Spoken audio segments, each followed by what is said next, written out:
ফেব্রুয়ারিতে নির্বাচন নিয়ে কোনো অনিশ্চয়তা দেখছে না বিএনপি। দলটির মহাসচিব মির্জা ফখরুল ইসলাম আলমগীর জানিয়েছেন, কিছুদিনের মধ্যেই শুরু হবে দলের প্রার্থী বাছাই। চ্যানেল 24-এর সাথে সাক্ষাৎকারে মির্জা ফখরুল বলেন, সংবিধান পরিবর্তন মানবে না বিএনপি, তবে সংশোধন হতে পারে নির্বাচিত সংসদে। আরো জানাচ্ছেন শাহনেওয়াজ বাবলু।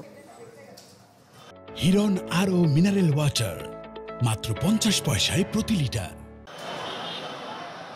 জাতীয় সংসদ নির্বাচন, সংবিধান ও সংস্কার ইস্যুতে এখনও সরগরম রাজনীতির মাঠ। প্রধান উপদেষ্টার ঘোষণার পরেও ভোটের দিনক্ষণ নিয়ে রয়েছে গুঞ্জন, অনিশ্চয়তা, জানিয়ে রাজনৈতিক দলগুলোর মাঝে বাদানুবাদ চলছেই।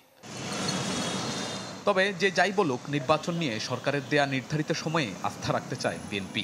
চ্যানেল 24-এর সাথে সাক্ষাৎকারে দলটির মহাসচিব জানান, এ নিয়ে তার দলে নেই কোনো অনিশ্চয়তা। আমি নির্বাচনে কোনো অনিশ্চয়তা দেখি না। আমি অত্যন্ত আপনার দৃঢ়ভাবে বিশ্বাস করি, এটা আমার কনভিকশন যে নির্বাচন সঠিক সময়ে নির্বাচন অনুষ্ঠিত হবে। কারণ যতই আমরা দলগুলো এখন ভিন্নভাবে কথা বলুক, সবাই একটা জিনিস উপলব্ধি করেন যে নির্বাচন যত বিলম্বিত হবে তত বেশি গণতন্ত্রের উত্তরণটা বিলম্বিত হবে। শীঘ্রই দলের প্রার্থী যাচাই বাছাই শুরু হবে বলে জানান মির্জা ফখরুল। বলেন, এক্ষেত্রে প্রাধান্য পাবে ব্যক্তি ইমেজ ও অতীতে রাজপথের ভূমিকা।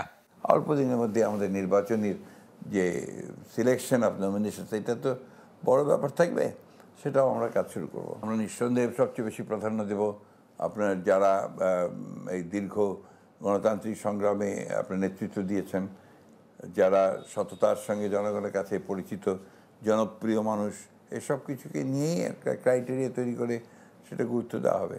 প্রশ্ন ছিল, সংবিধান পরিবর্তন বা সংশোধন ইস্যুতে বিএনপির অবস্থান কি?